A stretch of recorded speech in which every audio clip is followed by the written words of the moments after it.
정신과 의사들의 색다르고 명쾌하고 깊이 있는 캐릭터 분석 리뷰자들입니다. 네, 자 저희 내부자들이 다시 돌아왔습니다. 네, 안녕하세요. 네, 어디 가진 않았지만 저희 소개부터 하고 시작하죠. 네, 정신건강의학과 전문의 혁경입니다. 반갑습니다. 네, 반갑습니다. 저는 정신과 전문의 오동훈입니다. 네. 오늘은 저희 두 사람이 진행을 하게 됐어요. 네. 그러게요. 김지영 선생님 오늘 일이 있다고 해가지고. 네네. 뭐 없어도 되죠. 그죠? 네. 그리고 네. 요즘 유난히 바쁜 것 같더라고요. 그쵸. 뭐 11월이 역대급으로 바쁘다 하면서 굉장히 본인의 공사 다망함을 많이 어필하시던데, 네. 그렇습니다. 그렇지만 뭐 저희는 뭐 언제나 그랬듯이 본진을 지키는데 네. 충실한 멤버들로서 오늘 방송도 잘 이끌어 나가 보도록 하겠습니다. 네, 그래요. 네. 우리 마지막으로 한 영화가 뭐였죠? 소울이요? 아, 네. 소울. 네. 저 이제 소울 그 뇌부자들 카페에 올려주신 이제 후기 글이 있어요. 혹시나 해서 이제 한 번 더 말씀을 드리자면 뇌부자들 카페가 네이버에 있습니다. 네. 맞습니다. 네이버 카페에서 뇌부자들 검색하셔서 네. 들어오시고 거기서 후기, 어떤 뭐 일상 이런 거 나눠 남겨주시면 네, 저희가 방송에서 같이 읽어드리도록 할게요. 네, 그리고 방송에서 다뤘으면 하는 소재들도 저희가 받고 있거든요. 네, 그러니까 많이 가입해 주시고 또 글도 많이 남겨주시면 감사하겠습니다. 네, 리뷰자들 소울편 잘 들었습니다. 네, 퇴근 후 집돌이님께서 내부자들 팟캐스트 들으려고 애플폰 산 1인입니다. 아우 감사합니다. 4등은 트라우마 생길까봐 안 들었어요. 학창시절이 그렇게 아름답진 않았습니다. 소울편에서 선생님들이 하신 말씀은 성취지향적 인간과 존재지향에서 중용 중도를 찾으라는 말씀이신 것 같았습니다. 저는 성취를 지향하다 지금은 잠시 도약을 위한 멈춤을 하고 있는 중입니다. 내년 1월 1일경 다시 일을 하려고 합니다. 팟캐스트가 힘이 됩니다. 라고 저희에게도 힘이 되는 댓글 남겨주셨어요. 너무 감사합니다. 애플 팟캐스트에도 댓글들이 좀 남겨져 있네요. 예. 전정국 유포리아 사랑해요. 라고. 네? 예, BTS 팬분이 남겨주신 것 같아요. 등굣길 행복. 매일 등굣길마다 듣고 있어요. 매일 쳇바퀴 같은 고등학교 생활 속 작은 활력소가 돼주셔서 감사합니다. 라고 남겨주셨습니다. 아, 예, 너무 감사합니다. 예, 네. 저희도 감사합니다. 그리고 그레이스님께서 또 댓글 주셨는데요. 지금 임신 7개월 차인데 소울 보고 많이 울었어요. 원래 걱정 많고 생각 많은 성격이라서 임신 결심하기 전에도 많이 망설였고 지금도 아기 태어나면 잘할 수 있을까 미리 걱정하고 있었거든요. 그런데 22번 소울이 용기 내서 지구 오는 장면 보고 어쩌면 저한테 태어날 아기도 겁나지만 용기 내서 오고 있을 중일 수도 있다고 생각했어요. 그래서 저도 용기 내보려고요. 라고 남겨주셨습니다. 아, 네. 아, 너무 생각이 예쁘네요. 그러게요. 네, 분명히 네, 용기 있는 멋진 아이를 얻으실 겁니다. 곧 만나실 거예요. 네, 네. 응원하겠습니다. 네. 자, 그럼 이제 본격적인 방송 들어가 볼까요? 네. 네. 자, 오늘 저희가 준비한 영화 어떤 영화죠? 네, 오늘 영화는 박화영입니다. 네, 박화영. 네. 이것도 아마 이제 저희 구독자분께서 네, 한번 제안해 주셨던 영화로 기억하는데. 네, 내부자들 카페에서 네. 네, 박화영 추천을 해주셨어요. 맞아요. 자, 영화 박화영은 2018년 7월에 개봉을 한 영화고요. 예, 간단하게 시놉시스를 말씀을 드리면은 네이버 영화 소개는 이렇게 되어 있어요. 이름 박화영, 나이 18살, 직업 고등학생, 가족 없는데 있음, 친구 있는데 없음. 네, 영화를 보신 분들이라면 이게 굉장히 의미심장한 대사. 네, 이 가족과 소개라는 친구를 거. 소개한 네. 부분이 네, 소개라는 거를 의미심장하죠. 예, 알 수 있을 거고요. 박화영의 집에 모인 모두는 매일 라면을 먹고 매번 담배를 피우고 동갑인 화영을 엄마라고 부른다. 네. 그리고 이 화영을 중심으로 무리 그리고 화영의 단짝 친구인 미정과의 관계에서 벌어지는 일들을 주로 다루고 있는 영화입니다. 네. 이게 참 가출 청소년들이 이제 네. 한데 모였는데, 네, 거기서 화영이 네. 네, 아이들을 되게 케어하는 것처럼 나와요. 네. 맞아요. 라면 먹여주고, 아지트도 제공하고. 네, 네. 뭐 담배도 사다 주는 거, 담배도 이제 계속 제공을 해주고, 네, 네, 옷도 빨아주고, 맞아요. 네, 그러면서 이제 엄마라고 불리는데 좀 만족감을 얻는 것처럼 보이죠. 그리고 반복적으로 나오는 대사. 니들은 나 없었으면 어쩔 뻔 봤냐? 네, 네. 그런 말을 반복적으로 합니다. 맞아요. 네. 네, 인상 깊었던 장면이나, 네, 음. 좀 어떤 심리들 음, 좀 음, 보셨는지, 네. 네, 얘기를 해보죠. 네. 그런데 이 엄마라고 불리우는 호칭과 이들의 관계가 사실은 좀 왜곡되어 있다라는 게 영화 초반부터 나옵니다. 저는 그 영화 초반부에 이제 미정이가 학교를 이제 땡땡이 치고 이 화영의 집으로 가죠. 그래서 화영에게 막 엄마라고 부르면서 막 앵겨요. 그리고 화영은 이제 미정에게 막 쌍욕을 하면서 뭐뭐냐나 뭐 어쩌고 저쩌고 막 이렇게 얘기를 해요. 그러니까 이렇게 대사가 오가는 걸 보면은 뭔가 두 사람이 그냥 다정한 친구 사이처럼 보이지만 곧 이어서 갑자기 조금 분위기가 달라지는 장면이 나옵니다. 네. 이 미정이가 이제 영재 오빠라고 하는 이제 일진 중에 우두머리 같은 네, 역할을 하는 남자와 교제 중인데 이 남자친구를 두고 다른 남자랑 조금 놀아나는 모습을 보여요. 이 화영의 아지트 안에서. 그래서 이제 화영이 그 남자에 대해서 언급을 하자 갑자기 미정이 돌변해서 아 엄마 에바스 하지 말라고 이렇게 얘기를 하죠. 잘하네. 네, PTSD 올 것 같이. 네. 그래서 이제 화영이 거기다가 뭐라 반박을 하지 못하고 그냥 바로 움츠러드는 모습을 보여요. 그래서 엄마라는 호칭과는 다르게 이들 사이에 묘한 어떤 서열 관계가 있다라는 느낌을 초반부터 좀 받을 수가 있었습니다. 맞아요. 그런 네. 장면이 되게 반복적으로 나와요. 맞아요. 네, 얘 친구잖아 하면서 어. 뭐 여기 땜빵 봐, 뭐 엄청 멋있지 막 이런 식으로 하는데 뭐 만지지 말라고 하면서 막 욕을 하고. 네, 다른 이제 친구들 사이에서도 화영이 되게 재밌게 이야기하거나 막 웃으면서 이야기를 하는데, 네, 전혀 반응을 하지 않거나, 네, 좀 분위기 싸하게 만드는. 그치 비운 듯한 표정으로 바라보거나 네, 이런 모습들이 나오죠. 근데 이제 허경 선생님이 좀 전에 PTSD 올 것 같다라고 했는데 사실 이 영화가 굉장히 폭력적이에요. 네. 그리고 이 영화의 폭력은 다른 영화들과 다르게 정말 현실적이거든요. 네. 우리가 이제 액션 영화 이런 데도 사실 폭력적인 장면이 많이 나오지만 그것들을 이제 거부감 없이 볼 수 있는 거는 이게 우리 일상과 좀 떨어져 있는 어떤 장면들이라는 걸 우리가 무의식적으로 알기 때문이라고 저는 생각을 합니다. 아, 이건 영화 속 상황이야 라고 생각을 하니까 편안하게 관망자가 되어서 볼 수 있는 거죠. 근데 이 박화영 속의 폭력적인 장면들은 뭔가 그렇지가 못해요.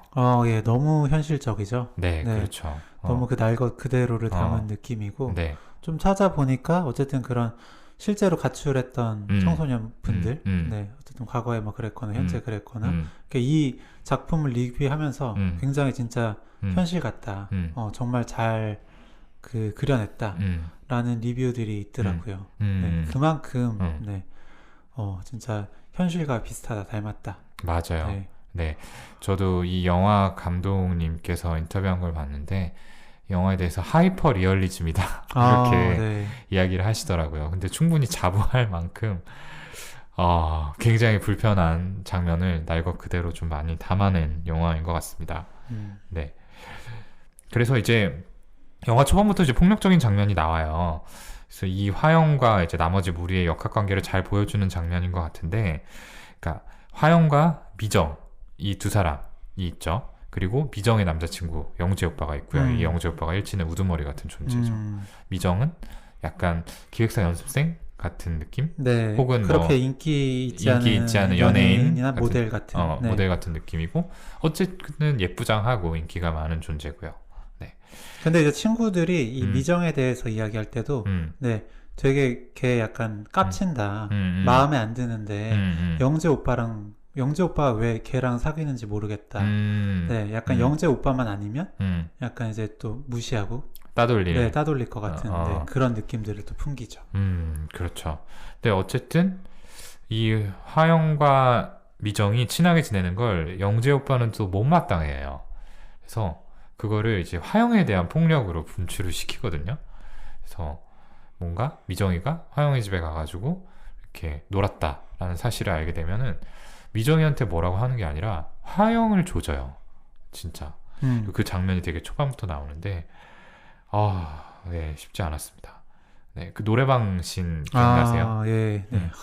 음, 저 진짜 그 약간 음, 뭐 어떤 칼이나 그런 걸로 되게 위협을 막 하거든요. 근데 막 진짜 찌르는 거 아니야? 이 정도 느낌 들 정도로 네, 너무 살벌하게 연기를 하시니까 맞아요. 네, 무섭더라고요. 네. 그리고 저는 이제 그런 칼로 위협하는 장면도 그렇지만 뭔가 이렇게 바닥에 팝콘들 부어놓고 그것들을 주워서 먹게 하거나 뱉은 걸 또 다시 먹게 하거나 네, 이런 장면들이 계속해서 있었죠. 네. 그리고 이 영재 오빠가 이제 호출해서 하영이가 불러가서 폭력을 당하기 전에 여자아이들의 무리가 한 번 더 하영이에게 린치를 가하는 장면이 있는데 그 장면도 참 마음이 불편했어요. 네. 네. 뭔가 자청해서 발길질을 당하고 막 바닥에 누워서 구르고 애들이 막 그 위에 담뱃재를 떨었는데도 그냥 뭔가 그거를 이렇게 웃어 넘기는 모습들이 있었잖아요. 그러니까 이게 설명을 드리자면 가기 전에 어차피 가면은 크게 이제 맞거나 혼날 테니까 우리가 그 전에 한번 약간 손을 봐줬다. 그러니까 좀 덜 혼내라. 이런 목적으로 이제 린치를 가하는 건데 그 린치가 진짜 막 뒤에서 막 밟고 막 때리는데 근데 여기서 되게 인상 깊은 건 화영의 어떤 그런 반응이었어요. 야, 그렇게 때리면 되냐? 하면서 배를 쳐야지, 배를. 그러면서 막, 네, 스스로 막 이렇게 때리기도 맞아요. 하고, 그냥 바닥에 맞아요. 막 들어 눕기도 하고. 그러면서 이제 또다시 그 반복되는 대사를 이야기를 하죠. 니네는 나 없었으면 어쩔 뻔 봤냐. 내가 엄마 아니야. 이런 건 엄마가 커버 치는 거야. 라고. 맞아요. 저는 화영의 이런 부분에서 제일 인상 깊었던 게, 친구들 사이에서는 본인이 힘들다는 내색 자체를 안 해요. 네, 굉장히 괴롭고 힘들 수 있는 상황인데, 그렇죠. 네, 그냥 가만히 있거나 아니면은 웃으면서 막 넘기거든요. 맞아요.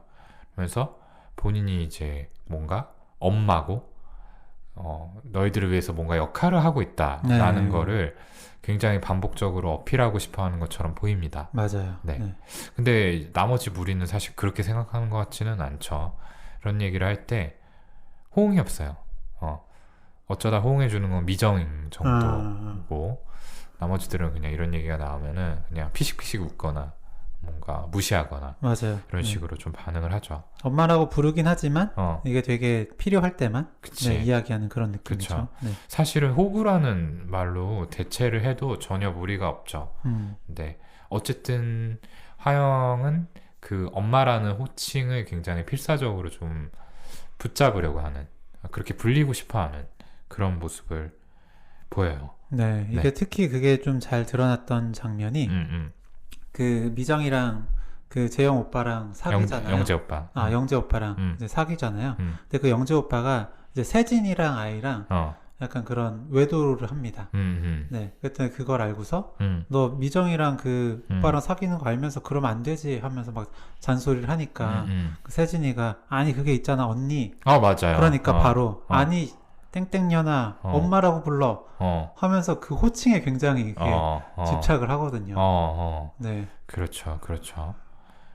어떤 심리일까요? 그게 왜 엄마라는 호칭에 이렇게 하영이는 좀 집착을 하는 걸까요? 그러니까 그 엄마라는 것 자체가 그 팸에서 아이덴티티인 거죠. 네, 존재감.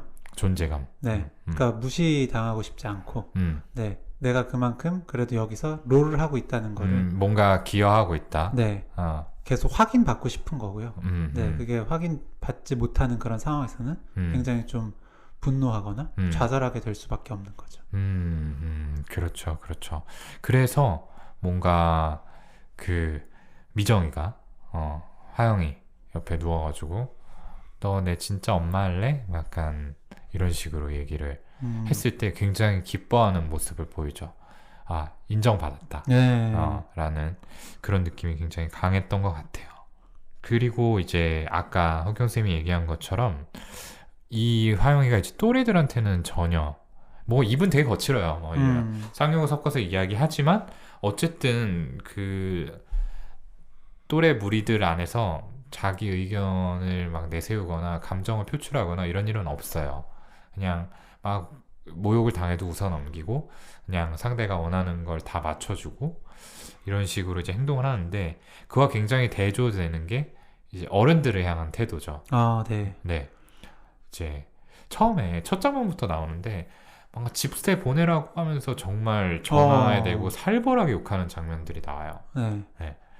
그래서 저는 이게 누구한테 이렇게 전화를 하는 맞아요. 건가? 네. 아니면 뭐 이렇게 얘 역시도 호구 잡은 어떤 네, 뭐 동생 같은 애들이 있나? 네, 그러니까 그런 삥 생각. 뜯는 건가? 맞아요. 말하자면은 네, 네. 이렇게 생각을 했는데 그 대상이 엄마였어요. 그렇죠. 본인의 엄마죠. 엄마한테 막 뒤에 이제 돈 안 주면 내가 찾아간다고. 네, 찾아서 막 눈깔 파버린다고. 내가 못할 줄 알아 이러면서 막 화를 내고. 네, 그렇죠. 실제로 찾아가기도 하죠. 맞아요. 그 찾아가서 행패 부리는 장면도 정말 살벌해요. 진짜 막 인터폰에 대고 뭐 성욕하고 사람들이 막 모여드니까 사람들한테도 완전 뭐 큰 소리로 욕하고 소리 지르고 급기야 이제 경찰이 출동을 하죠. 네. 근데 경찰한테도 정말 뭐 앞뒤 가리지 않고 네. 그냥 덤비는 그런 모습을 보이더라고요. 이건 어떻게 설명을 해야 될까요? 이 어른들에 대한 분노죠, 말하자면은. 그러니까 저는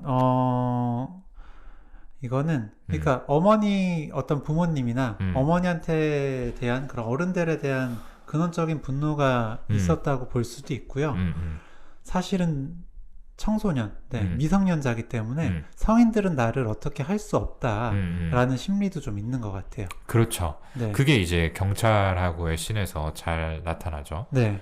뭔가 이렇게 막 몸을 터치했다라는 식으로 몰아가기도 하고 막 거기서 막 옷을 벗으려고 하기도 하고, 그러니까 자신이 뭐 어찌할 수 없는 상대방이 어찌할 수 없는 존재라는 걸 알기 때문에 좀 막 나가는 듯한 모습을 보입니다. 맞아요. 그러니까 이제 그 방어 기제로 치면 네, 전치라는 방어 기제. 맞아요. 네. 그 종로에서 뺨 맞고 한강에서 화풀이 하는. 그러니까 강약약강 같은 거죠. 네. 그러니까 더 안전한 대상한테 그 받았던 분노들을 푸는 거예요. 그렇죠. 그 안전한 그러니까, 대상이 일종의 좀 어른들이라고 할 수 있는 거고요. 그 또래 집단 내에서는 일체의 어떤 얘기도 하지 못했는데 화영이라고 뭐 사실 감정이 없겠어요. 그 안에서 느꼈던 어떤 모멸감이나 분노나 이런 것들이 분명히 안쪽에 살아 있었겠죠. 근데 이런 것들이 말씀하신 대로 상대적으로 조금 더 수월한 대상, 그리고 어떻게 보면은 그 화영이의 논리상에서는 분노를 정당화해도 되는 대상에게 그렇죠. 표출하는 것 같아요. 어른들이 날 위해서 해준 게 뭐 있어? 그러니까 어른들은 이렇게 당해도 돼. 라는 식의 생각이 좀 깔려 있는 것 같아 보이죠. 맞아요. 네. 참 저는 이 전치하는 장면 중에 인상 깊었던 게 그래서 그 세진이라는 네, 뭐 여기 보면 거의 유일하게 동생인데 그 동생한테 계속 너 그 영재 오빠 만나지 마라. 너 계속 이러면 안 된다. 하면서 막 잔소리를 계속 하니까 그 세진이가 왜 나 엄마 뭐 같아서 나왔는데 너 진짜 엄마인 줄 알아? 라면서 막 욕을 하고 화를 내거든요. 네. 그러고 이제 거기서는 그 앞에서는 제대로 이야기를 하지 못하고 바로 다음에 학교에 가가지고 선생님한테 막 화를 맞아요. 내고 교무실에서 막 담배 피고 네. 막 자퇴하러 왔다고 소리 지르고 밀치고 이유 없이 네. 사실은 이런 장면들이 그렇게 잘 납득이 되지는 않았어요. 우리가 이렇게 좀 설명을 하고 있지만 그냥 우리도 정신과 의사라는 어떤 페르소나를 걷어내고 보면은 뭐 저 같은 경우에는 사실 좀 공감하기 좀 어려웠어요. 좀 불편한 마음들도 많이 들고 제가 어른이어서일까요?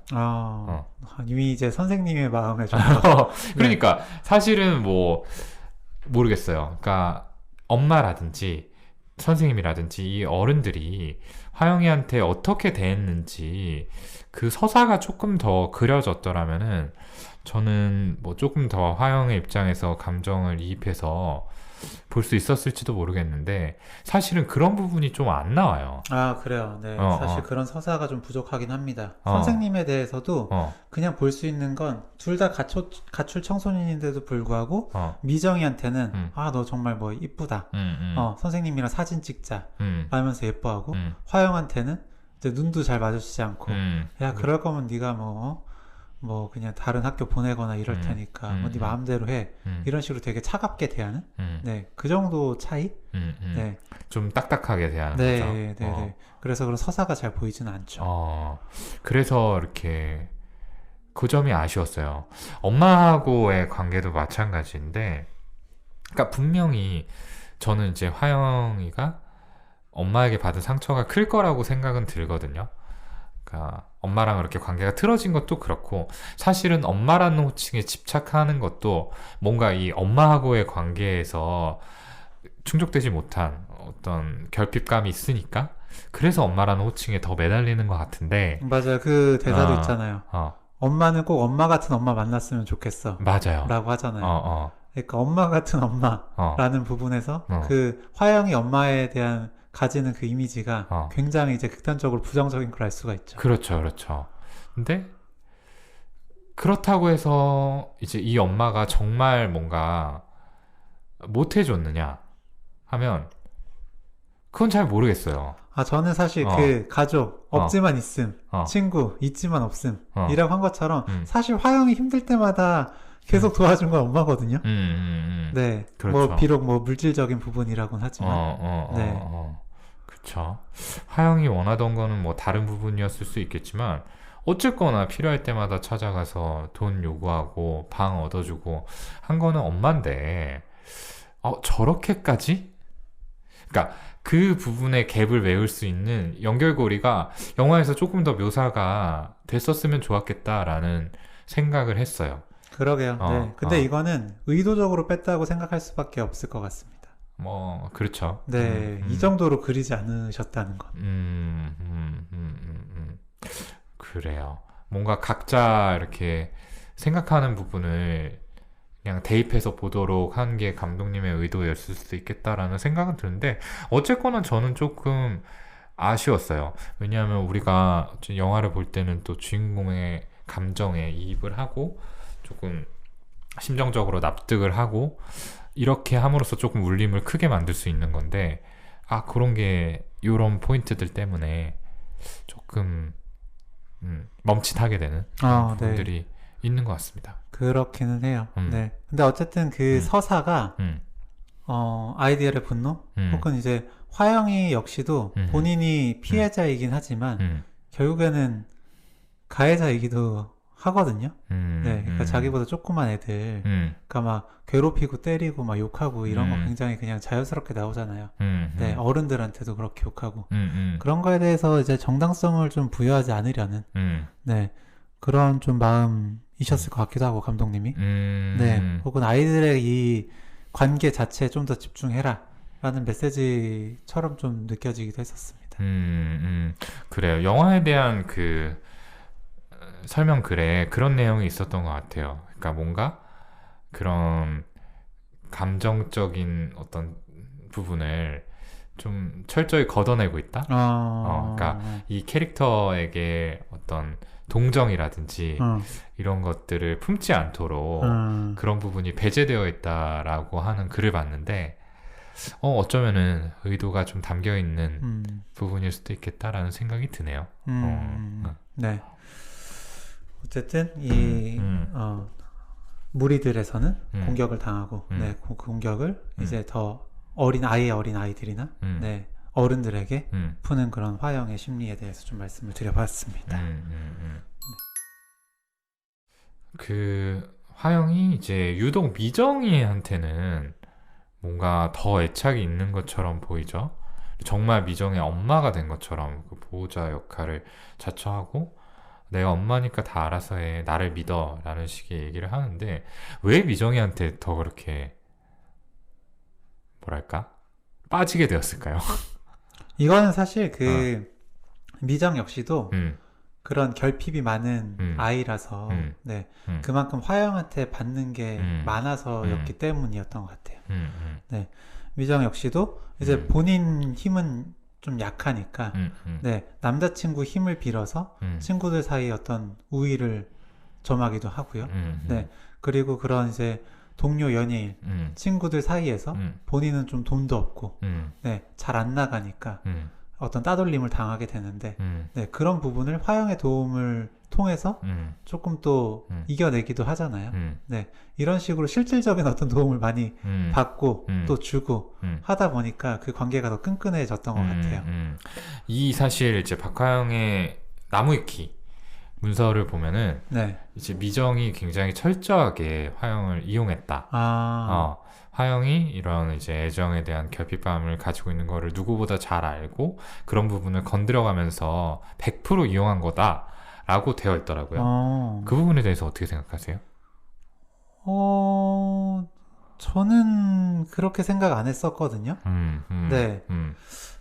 왜냐면은 그러니까 어쨌든 그 꽤 초반 장면에서도 그렇게 그 미정이가 다른 남자랑 약간 그렇게 놀았을 때 화영이 막 더 심하게 맞을 수도 있는 장면에서 막 소리치면서 꺼져줄게 잘 살아 막 이러면서 화영이 더 괴롭힘 당하는 걸 막아주기도 하고요. 이후에 이제 결국 또 문제가 생겨가지고 둘이 막 치고받고 싸우라고 막 하거든요. 그런데 이제 그 장면에서도 어쩔 수 없이 막 싸우기는 하지만 뒤에 막 어쩔 수 없었다고 미안하다고 하기도 하고요. 미안하다는 얘기를 하던가요? 미안하다고 하지 않았나요? 그 차에서 차에서 둘이 앉아가지고 나 그때 어쩔 수 없었어 막 그러면서 야 그때 너 그냥 도망가지 왜 다시 돌아왔냐 이러면서 막 그런 얘기를 하잖아요. 그랬나요? 제가 그 부분을 미처 좀 못 봤던 것 같습니다. 저는 그 부분에서 그냥 포인트를 맞춘 게, 그러니까 미정이 분노를 하는데 그게 화영이 아파서 분노하는 게 아니라, 그러니까 화영이 이렇게 다쳐서 분노하는 게 아니라 내가 너무 쪽팔려서 다른 애들 다 보는데 어떻게 나랑 화영이를 이렇게 싸우게 하느냐, 정말 이러면 안 되는 거 아니냐 라는 식으로 막 짜증을 내요. 근데 제가 느끼기에는 이게 뭔가 화영이를 정말 걱정하는 건가? 라는 느낌이 있긴 했습니다. 사실 굳이 따지고 보면은 화영이가 그렇게 얼굴 많이 다친 것보다는 본인 얼굴에 흉터 조금 난 거를 더 신경 쓰긴 하지만 그래도 화영에 대한 마음이 아예 없었냐고 하면은 그렇지는 않다고 생각해요. 저도 동의하긴 합니다. 사실 초반부에도 또 영재한테 이렇게 모욕을 당하고 맞고 화영이가 이런 봉변을 당했을 때 그 다음 장면에서 두 사람이 이렇게 누워있잖아요. 누워있을 때 미정이가 갑자기 화영이한테 막 스킨십을 하면서 막 가슴 만져보자 하면서 이렇게 앵기는 듯한 모습도 있고, 뭔가 엄마가 내 진짜 엄마일래? 이런 대사도 하게 되죠. 근데 이런 것들은 어떤 목적의식이 있어서 한 행동은 아닌 것 같아요. 그냥 뭔가 순수하게 그 순간만큼은 뭔가 나한테 이런 존재가 있어서 위안이 된다라는 느낌에 가깝지 않았나라는 생각이 들어서, 저도 단순히 미정이 화영을 이용만 한 게 아니라 정서적으로 뭔가 화영을 통해서 좀 채워지고 있는 부분들이 있었다라고 생각은 했습니다. 근데 그럼에도 참 잔인한 장면들이 많아요. 그러니까 잔인하다는 게 뭐 이렇게 물리적인 폭력이 나오는 부분들도 그렇지만, 그 화영의 입장에서 서서 생각했을 때 참 비참하다 싶은 부분들이 정말 많이 나오죠. 굴욕적인 일도 참 많이 겪고, 아이고 참 그렇습니다. 그러니까 저는 또 화영이가 이 엄마라는 호칭에 이렇게 애착을 보였던 이유가, 결국에는 뭔가 본인이 이상적으로 생각하는 엄마의 모습을 직접 이렇게 다른 누군가에게 행하면서, 그러면서 스스로를 좀 위로하고 싶은 마음이 숨어있지 않았을까라는 생각을 해봤거든요. 그러니까 잘 그려지지는 않았지만 어쨌든 우리가 추측하기로는 엄마가 뭔가 이 화영이가 원하는 만큼의 정서적인 지지라든지 보호라든지 사랑을 충분히 주지 못했잖아요. 그래서 이렇게 이제 결핍감이 생긴 아이들은 이제 본인도 모르게 뭔가 공상 속에서 자기가 생각하는 이상적인 엄마의 모습을 상상하고 그려내게 되는데 그걸 이제 현실에서 좀 옮김으로써 그러니까 뭔가 이제 다른 아이들을 향해서 내가 뭔가 이렇게 해준다라는 의미도 있지만 그 행동 속에서는 결국에는 예전에 상처받았던 나를 좀 위로하고 싶다라는 의도가 숨어있지 않았을까? 그런 생각도 해봤어요.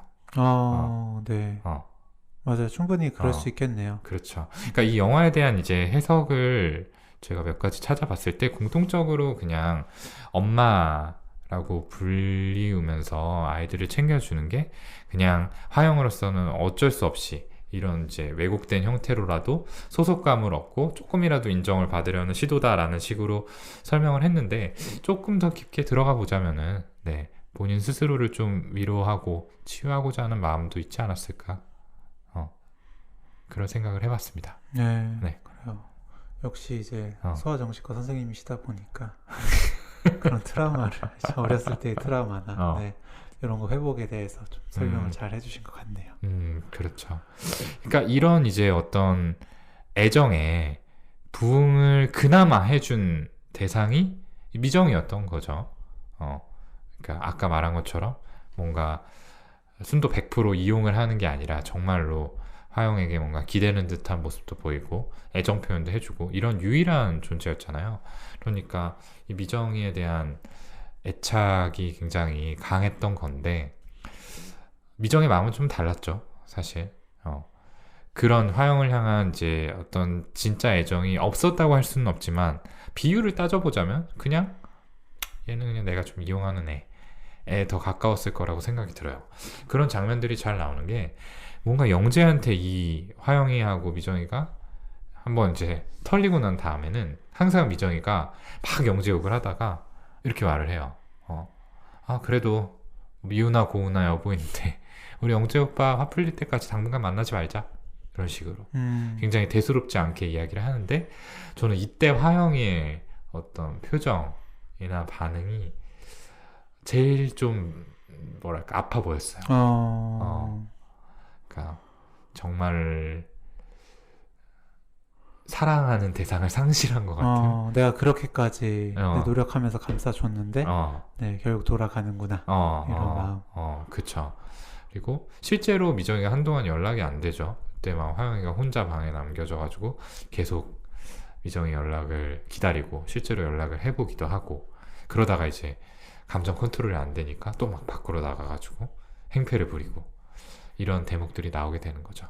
네. 그리고 참 그 장면이 마음이 아팠어요. 그러니까 미정이한테 연락을 하는데 네, 연락이 안 오니까 네, 막 집을 청소를 하고 네, 또 막 옷 빨아놨으니까 와라 라면서 네, 이게 사실 친구 관계에서 친구의 마음을 돌리기 위한 그런 행동이라기보다는 정말 어떤 부모 자녀 간에서 네, 그 토라진 아이 마음 달래는 듯한 네, 그런 행동을 보이잖아요. 네, 그게 어떻게 보면 그런 또래 관계에서의 사회 기술이 좀 부족한 걸 네, 이걸로 어쩔 수 없이 좀 채웠나? 맞아요. 네, 맞아요. 라는 생각도 들더라고요. 유일한 방식이었던 거죠. 하영이가 택할 수 있었던 어떤 유일한 방식이었던 거죠. 네, 그러니까 이제 사실 보면은 뭐 되게 재미있는 친구라든지 아니면 되게 힘이 센 친구라든지 네, 아니면 뭐 여러 가지 이제 뭐 장점들로 이제 어필을 하고 친구 또래 관계를 해 나가는데 그게 사실은 다 좀 안 먹히고 네, 다 퍼주고 그로 인해서 본인의 어떤 뭐 가치라고 할까요? 네, 존재 의미 이런 것들을 통해서 좀 계속 그 관계를 해왔던 게 강화가 되면서 이렇게까지 좀 왔던 것 같아요. 맞아요. 그래서 이제 반대로 화영이가 제일 행복해 보였던 장면? 이 미정이랑 단둘이 영재로부터 탈주해가지고 월미도에서 하루를 보내게 되잖아요. 네. 그때는 뭔가 이제 화영이가 오롯이 이 미정이를 차지한 것 같은 그런 느낌을 받았던 게 아닌가. 순수하게 나도 좀 사랑을 받는다라는 느낌을 조금이라도 느꼈던 게 아닌가 라는 생각이 들어요. 네. 미정이랑 같이 이제 호텔에 자고 막 화장을 미정이가 해주기도 하고, 그러니까 뭔가 내가 무언가를 해주지 않아도 상대가 나에게 어떤 애정을 베풀어주는 그런 경험이었던 거죠. 네, 저는 이제 근데 좀 그 음, 영재 있잖아요. 음, 영재 오빠는 음. 왜 그렇게 미정이랑 화영이랑 그러니까 미정이 화영이네 집에 가는 걸 음. 그렇게 막았을까요? 음, 어떻게든 막 사실 좀 그 음. 떨어뜨려 놓으려고 음. 네, 하잖아요. 근데 막상 또 영재 오빠는 그 집에 자주 드나들어요. 네, 가서 막 라면도 먹고 라면 먹고 뭐 잠도 자고 네. 뭐 자기 아지트처럼 사용을 하거든요. 어. 왜 그렇게 싫어했을까? 그러니까 저는 어쨌든 그 미정이랑 화영이 사이에 그런 어떤 그 미묘한 그런 끈끈한 그런 맞아요. 네, 느낌을 어. 받은 것 같아.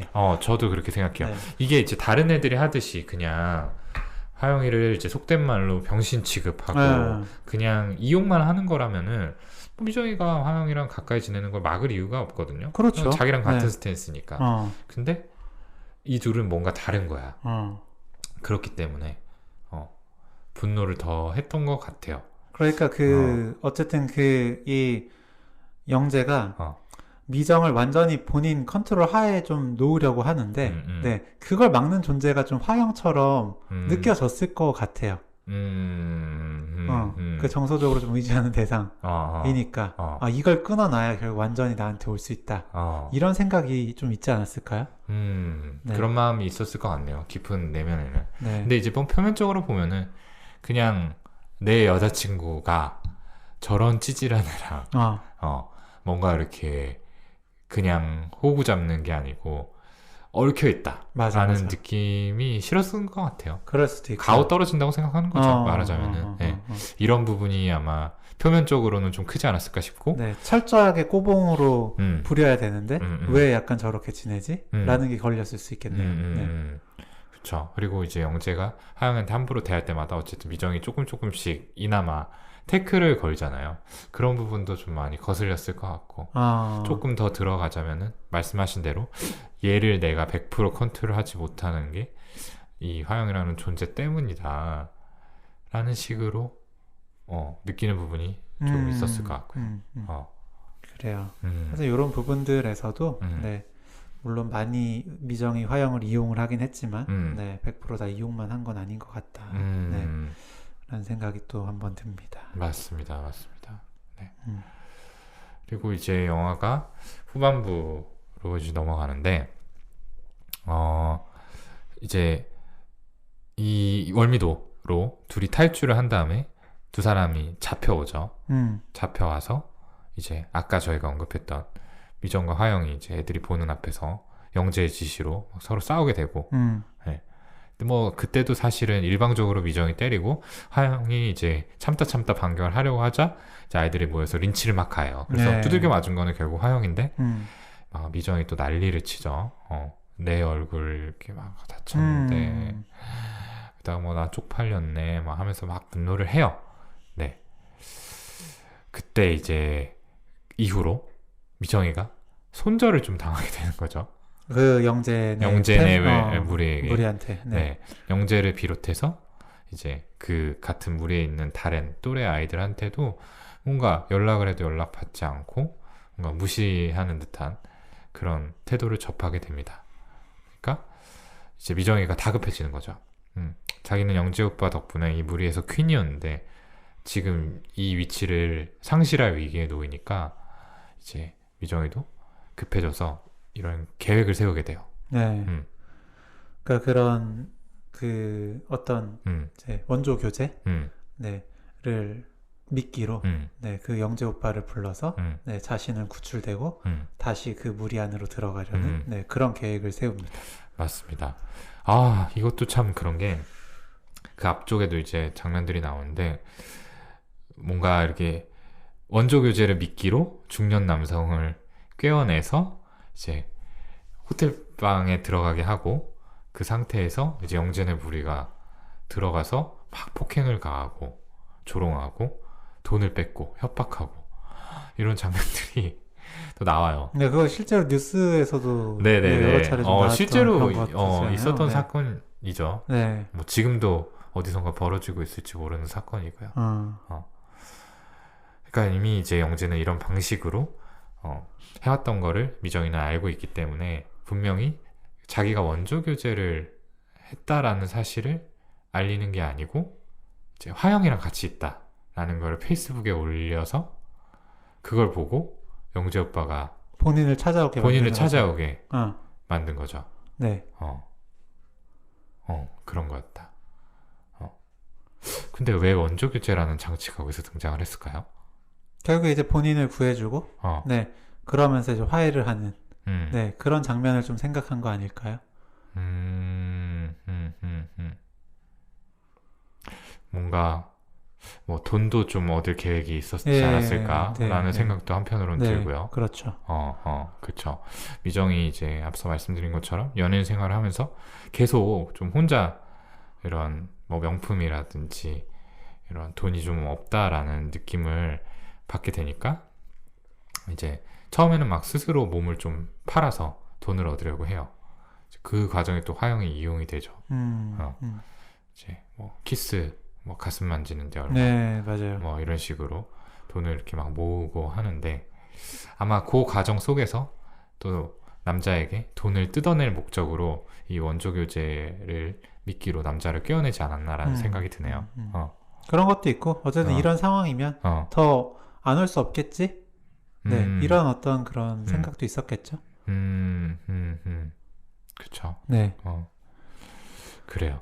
근데 이제 미정이는 어쨌든 자기가 페이스북에 여기 있다라는 걸 올리면은 영재가 눈이 돌아서 잡으러 오겠지라고 생각을 했는데 이 예상이 좀 틀린 거죠. 바로 안 와요. 바로 안 네, 와요. 네. 그래서 미정이는 이제 남자랑 어쨌든 호텔방에 들어가서 씻겠다고 하고 화장실에 들어와 있는데 영재 오빠가 안 오니까 초조해지는 거죠. 그 사이에 이 원조 교제남이 들어와요. 들어와서 왜 안 씻냐 하고 하면서 이제 밀어붙이죠. 아, 여기는 정말 이어지는 장면들은 굉장히 충격적이라. 네, 충격적이고 좀 불쾌감이 큰 장면이지만 네. 말씀을 좀 드리자면 이후에 이제 화영이가 등장을 합니다. 네. 결국에 이제 영재가 오지 않자 화영이가 미정이를 미정이를 걱정해가지고 네, 이제 이 호텔 방으로 들어가게 되는 거죠. 들어가서 뭔가 미정이가 위기에 처한 걸 보자 막 몸을 날려가지고 미정이를 구해요. 네, 그 사이에 미정이는 도망을 치죠. 맞아요.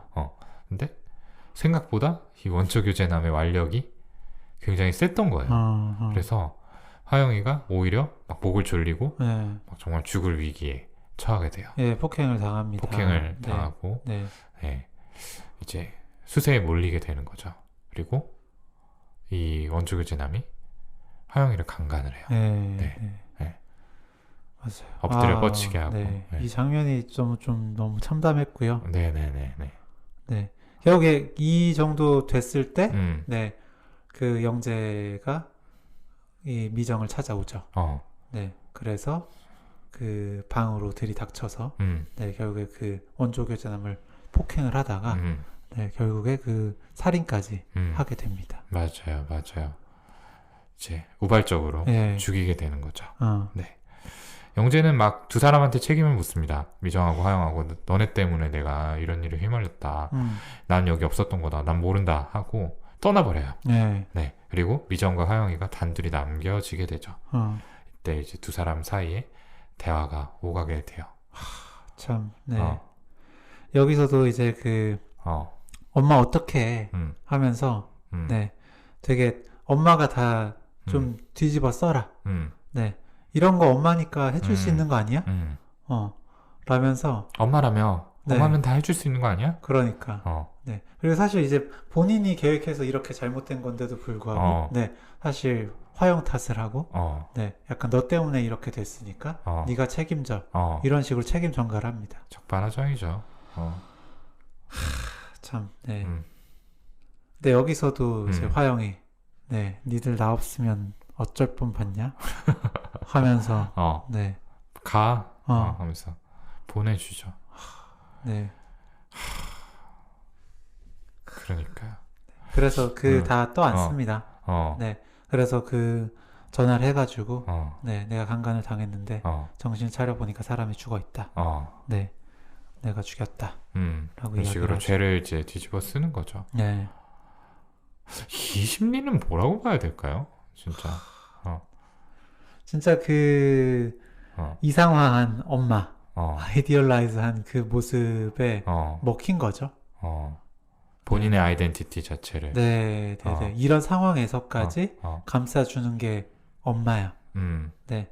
사실은 지금까지 그렇게 희생해왔던 게 있기 때문에, 네, 여기서 져버리면 그런 정체성이 무너지는 그런 느낌이었을 수도 있었을 것 같아요. 그러니까 본인을 지탱하는 게 네. 이제 아이들을 감싸주는, 특히 미정이를 감싸주는 엄마라는 롤이었기 때문에 그거를 그 순간 내던지기가 쉽지 않았을 것 같기는 해요. 그렇죠. 네. 어, 그리고 혹은 이전에, 어, 네, 굉장히 본인이 어머니에게 어, 버림받았다라고 느꼈을 만한 그런 트라우마가 있어서, 네, 그렇게는 안 해야 된다라는 생각 때문에 그랬을 수도 있고요.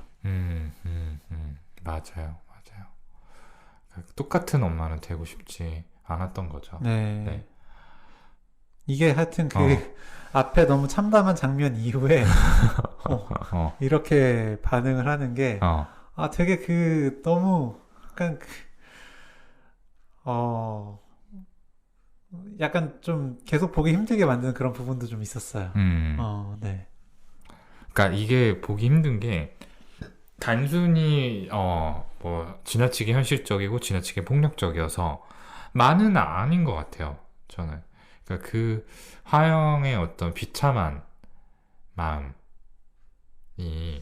우리가 이제 조금이나마 공감이 되는 부분이 있기 때문에 그렇지 않을까라는 생각이 들고요. 네. 조금 더 그냥 들어가서 생각을 해보자면은 사실 우리 모두 다 사랑받고 싶어하는 욕구가 있잖아요.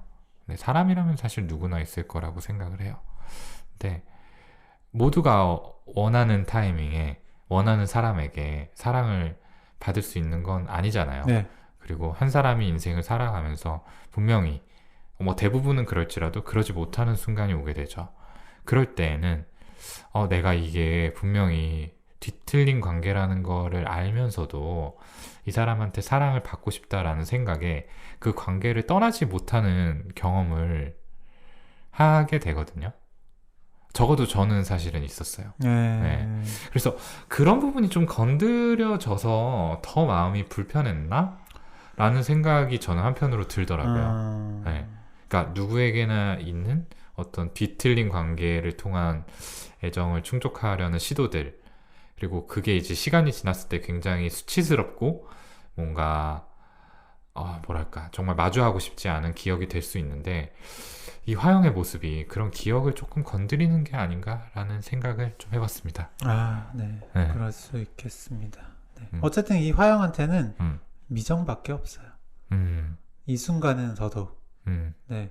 엄마 없고, 네. 친구들 다 떠나갔고요. 네. 미정밖에 정말 없잖아요. 네. 미정은 사실 돌아갈 집이 있습니다. 네. 그런데 이 상황에서 네. 미정마저 없어진다면 자신은 존재 가치가 없는 사람이 되는 거죠. 네. 완전한 혼자가 되는 거고요. 네.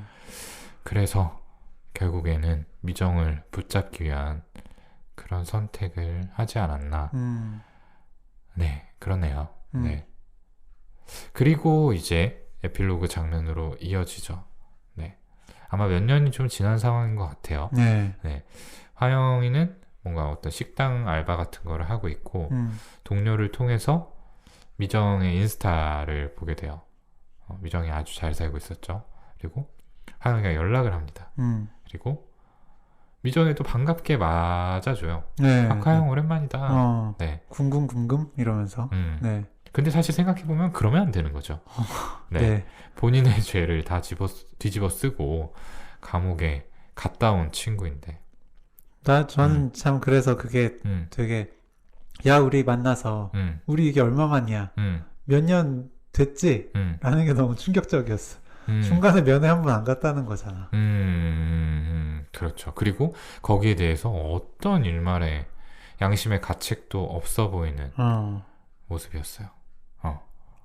근데 화영이는 뭐 어떤 이야기를 하지는 않습니다. 네. 사실 미정을 굉장히 탓할 수도 있는 거고 협박을 할 수도 있는 건데 네. 그렇게 하지 않아요. 맞아요. 네. 오히려 그냥 계속 보면서 어. 네. 몇 번 계속 웃죠. 웃고 있죠. 네. 어. 마치 뭔가 엄마가 다 키워놓은 딸을 보는 것처럼 네.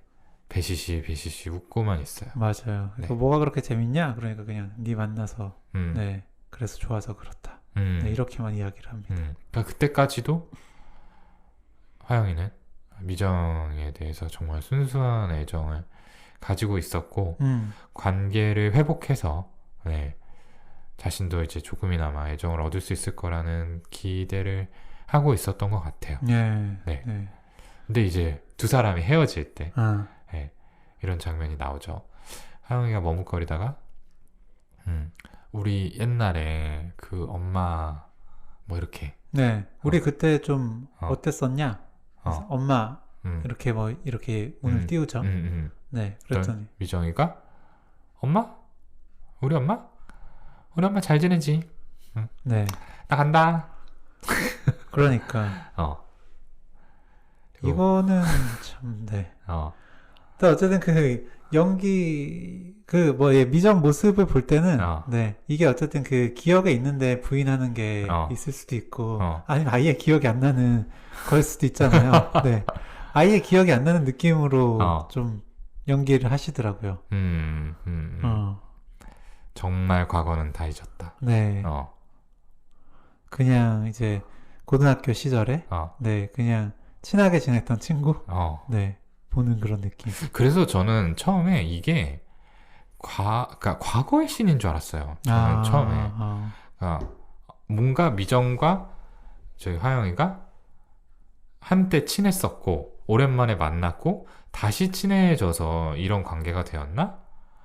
라는 생각이 들 정도였거든요. 두 사람 사이에 어떤 일도 없었던 것처럼 이야기가 오가길래 그렇게 생각을 했는데 생각해보니까 아니더라고요, 그게. 그렇지. 네. 그래서 사실은 하영이는 마지막까지 본인이 보여준 어떤 애정과 헌신에 대해서는 전혀 인정받지 못하고 철저하게 무시당한 거나 다름없는 상황이에요. 맞아요. 네. 그러니까 저는 일단은 아이고. 뭐 맨날 화영이 이야기하는 게 너네 나 없으면 어쩔 뻔 봤냐? 라고 하는데 몇 년 동안 자기가 없었는데도 사실 되게 잘 지냈어요. 너무 좋아 보이죠. 네. 이미 거기서 내가 사실 없어도 괜찮은 거였나? 라는 생각이 들 법한데 그 뒤에 한 번 더 확인을 하려고 네. 그때 내가 엄마였을 때 네, 나에 대해서 좀 어떻게 생각했냐 뭐 이런 얘기를 한 번 더 꺼내는데 사실 그때로 돌아가고 싶다라는 말을 하고 싶겠죠. 네, 네, 네. 그런데 거기서 완전히 좀 부인, 네, 그러니까 부정당하고 나니까, 네, 그 택시 타고 보낸 뒤에 그 쳐다보면서 느끼는 그 허탈감, 네, 공허함이랄까요? 네, 그게 진짜 엄청날 것 같더라고요. 그리고 그 이어지는 장면에 이제 하영이 네, 몇 년이 지난데도 불구하고 예전과 동일하게 그 가출 청소년들을 자기 집으로 불러서 라면을 끓여주고 먹이고 하는 장면이 나와요. 네, 네. 마치 다시 엄마처럼. 다시 엄마가 된 것처럼. 근데 예전과 똑같습니다. 네. 하영이 어떤 얘기를 해도 그 옆에서 라면 먹는 애들은 진짜 처먹는다는 표현이 어울릴 정도로 철저하게 무시를 하고요. 하영이 막 가발을 벗어 던져도 전혀 관심을 보이지 않죠. 네. 그러니까 예나 지금이나 뭔가 화영의 이야기에 귀 기울여주는 사람은 없고 화영은 여전히 그냥 혼자만의 그 엄마라는 역할에 매몰돼서 근근히 애정을 얻고 살아간다. 네. 그 표정이 참 그 전에 그 미정과 연락도 되지 않고 그냥 이제 그 식당에서 일을 할 때는 그냥 넋 나간 사람처럼 네, 그런 표정이었거든요. 그런데 어쨌든 그 또 가출 청소년 좀 어린 아이들처럼 보이는데 네, 또 이제 라면 끓여주고 그거 먹는 모습을 보면서 이야기를 할 때는 또 표정이 또 밝긴 해요. 네. 네. 나 어제 무슨 일 있었냐면 하면서 뭔가 네. 미정과의 일을 이야기하려는 것처럼 보이죠. 네. 네. 네. 그런데 관심은 없고. 그러니까요. 네. 근데 어쨌든 그 롤이 아니면 네, 살 수 없는 그런 네, 사람처럼 보였습니다. 마지막까지 비참했어요. 그러니까요. 네. 이게 뭐 어떻게 잘 풀리는 내용이 아니라 네, 그냥 과거를 반복하는 내용으로 끝나는 게 뒷맛이 좀 씁쓸하더군요. 그렇죠, 그렇죠. 근데 오히려 또 현실적이라는 생각도 들고요. 화영이 어떤 인간관계에 있어서 그런 방식을 변화시킬 만한 긍정적인 경험을 하지를 못했잖아요. 근데 갑자기 각성해서 성숙한 관계를 맺게 된다? 이건 말이 되지 않죠. 네, 몇 년간 감옥살이 하다가 나와서 결국에는 또 똑같이 예전과 같은 방식을 반복한다. 이게 씁쓸하지만 현실적인 결말이 아니었나 라고 생각을 해봅니다. 네. 오늘은 씁쓸한 여운을 많이 남기는 영화 박화영을 가지고 이야기를 해봤습니다. 네. 어쨌든 다들 한 번씩 또 보실 만한 영화가 아닌가. 상대적으로 인디 영화라서 관객들이 많이 들지는 않았지만 아름아름 입소문으로 또 많이 퍼진 모양이더라고요. 근데 이게 이제 워낙 잔인한 장면이 있어서 청소년 관람 불가, 18세 이상 관람가이기는 한데 그래도 여건이 되시는 분들은 한 번쯤 보면 좋겠다라는 생각이 듭니다. 네, 가출 청소년을 다룬 영화인데 청소년 관람 불가. 아이러니하죠. 좀, 네, 좀 아이러니하기도 하고요. 그렇습니다. 이거 뭐 2도 나온다는 거 같던데? 아, 그래요? 네, 기사로 잘못 봤나? 아, 그 이후에 이야기를 모르겠어요. 걸까요? 네, 2도 나오면은 한번 리뷰를 해보고 싶은 그런 마음이네요. 네. 네. 평점 있나요? 평점이요. 네. 별 5개 만점에 어렵습니다. 근데 저는 3개 반. 네. 어찌됐거나 생각할 여지를 많이 만들어주고 여운을 주는 영화라는 건 흔히 만나기 어려운 것 같아요.